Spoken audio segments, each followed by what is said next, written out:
আরেকটি বৈশিষ্ট্য ও তাৎপর্য হলো এই মাসকে নবীজি সাল্লাল্লাহু আলাইহি ওয়াসাল্লাম হাদিস শরীফের মধ্যে শাহরুল্লাহ অর্থাৎ আল্লাহর মাস বলে আখ্যায়িত করেছেন।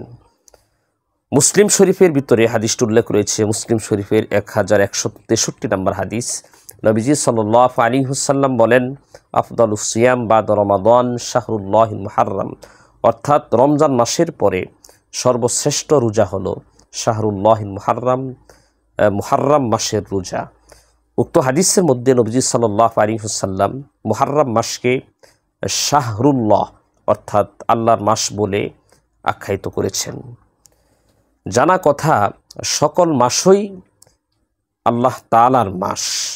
তারপরেও নবীজি সাল্লাল্লাহু আলাইহি ওয়াসাল্লাম উক্ত হাদিসে মুহাররম মাসকে কেন আল্লাহর মাস বলে আখ্যায়িত করেছেন, এর মধ্যে একটি রহস্য রয়েছে। রহস্যটি হচ্ছে এই মুহাররম মাসের বৈশিষ্ট্য এবং তাৎপর্যের কারণেই নবীজি সাল্লাল্লাহু আলাইহি ওয়াসাল্লাম এমনটি বলেছেন, অর্থাৎ মুহাররমকে শাহরুল্লাহ আল্লাহ তাআলার মাস বলে আখ্যায়িত করেছেন।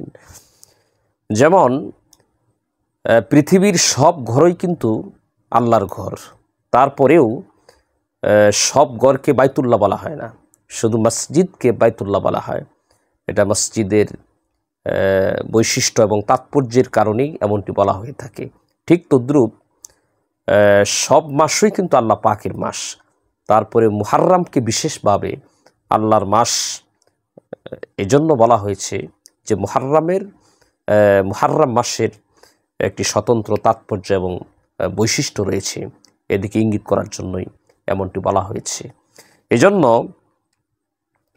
ইমাম ইবনু রজব রহমতুল্লাহি আলাইহি উক্ত হাদিসের ব্যাখ্যার মধ্যে লাতাইফুল মাআরিফের 36 নম্বর পৃষ্ঠায় উনি লিখেছেন, ওয়াকাদ সাম্মান নবী সাল্লাল্লাহু আলাইহি ওয়াসাল্লাম আল মুহাররম শাহরুল্লাহ, যে নবীজি সাল্লাল্লাহু আলাইহি ওয়াসাল্লাম উক্ত হাদিসের মধ্যে মুহাররম মাসকে আল্লাহর মাস বলে আখ্যায়িত করেছেন।